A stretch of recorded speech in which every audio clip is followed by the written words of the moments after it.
Hey guys, welcome to another episode of the Kashif Booth podcast. Today I'm going to be talking about a discourse that has been going on for a while, and I'm kind of tired of the narrative because I don't think it needs to be spoken about anymore.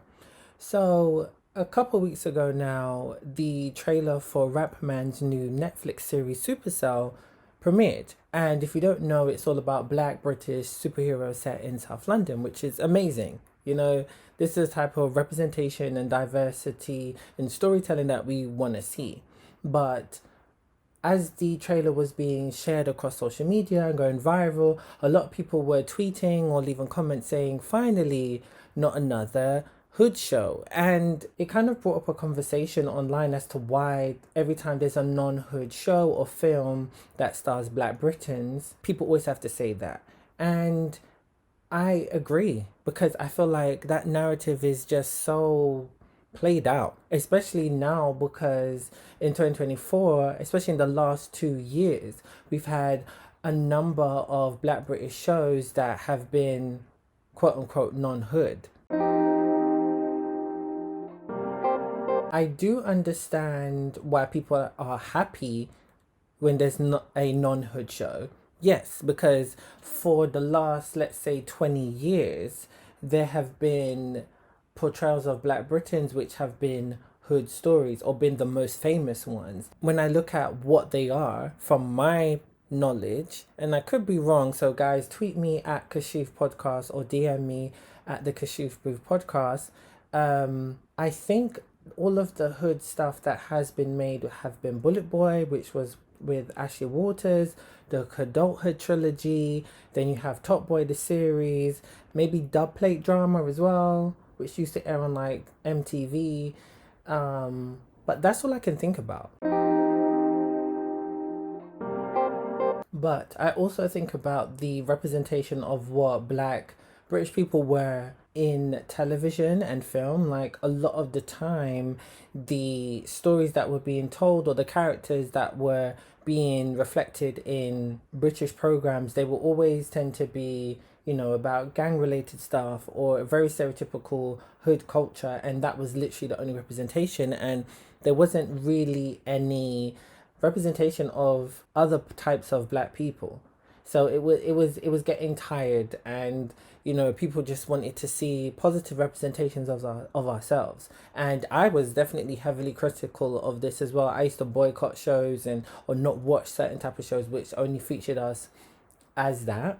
But as time has gone on, and especially since post Black Lives Matter in 2020 and the whole Black Square thing, there's been loads of commissions, and some people may argue that that was the only reason why those commissions were made. Yes, and I agree with that.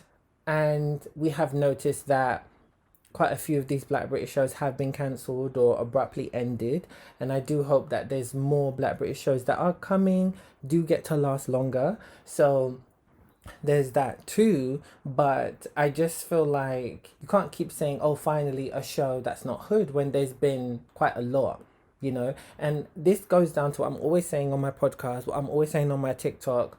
Go follow me if you don't, at Kashif Booth on TikTok. That the marketing of British shows by British networks is poor, and it's poor because there's no marketing budget.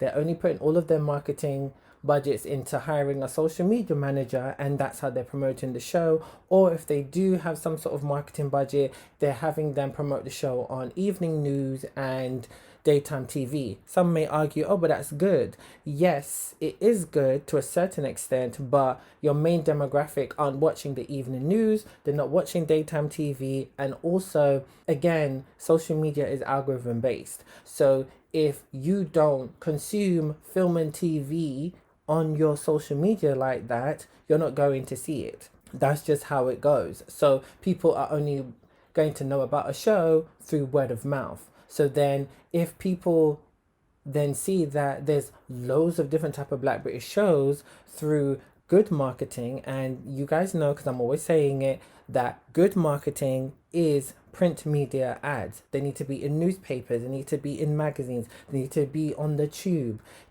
posters, they need to be on bus ads. Just like how you see Netflix and Amazon Prime and all of these movies promoted the same way, that's how it needs to be. When you leave your house, you're seeing it. So that's how people know. And it's like, oh wow, look at that.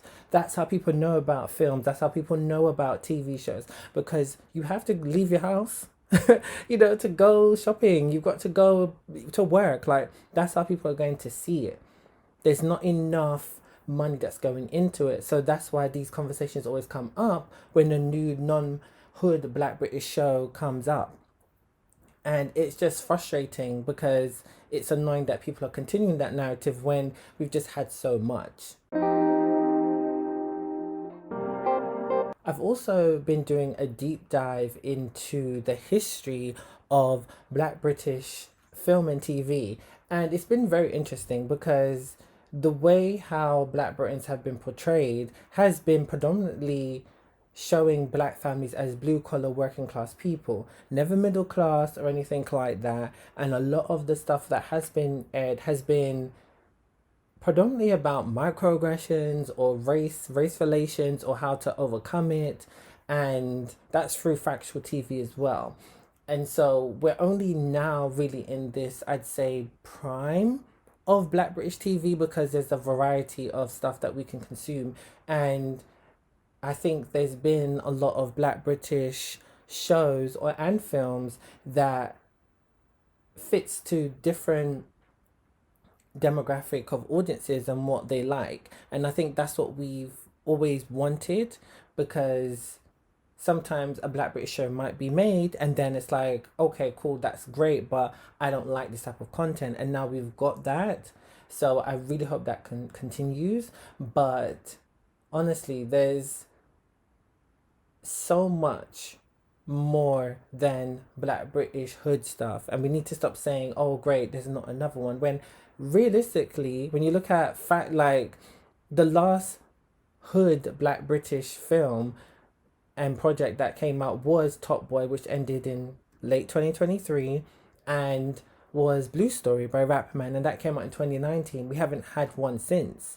So sometimes because the popularity of Top Boy and Hood and Blue Story, sometimes people just think that's all what it's been, but it's like there's been so much more. And I always feel like stories like Top Boy and Blue Story are important to tell. I think because there's a market for it, and that's people's story. And I think it's good to tell those stories. But I would love like a Black British show, which is like The Gentleman, that would be great. I'd love to see an upscale like Black British gangster, like American Gangster with Denzel Washington as well. Like, I'd love to see something like that.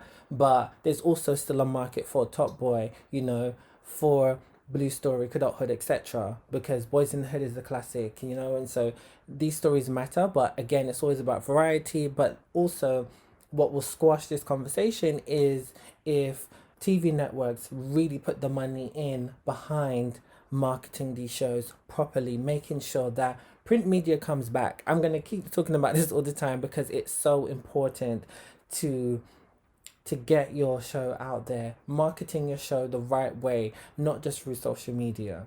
Because word of mouth is great and you can potentially have a sleeper hit, but I think it's dangerous to rely on that all the time. But let me know your thoughts, guys. What do you think of what I've said? Do you agree that the reason why people don't know about Black British shows is because the marketing is just not there? Or correct me, do you know if there's been way more hood stories than what I've said? Because I can't find that money. But let me know your thoughts, guys. Tweet me at Kashif Podcast or DM me on TikTok or Instagram at the Kashif Booth Podcast.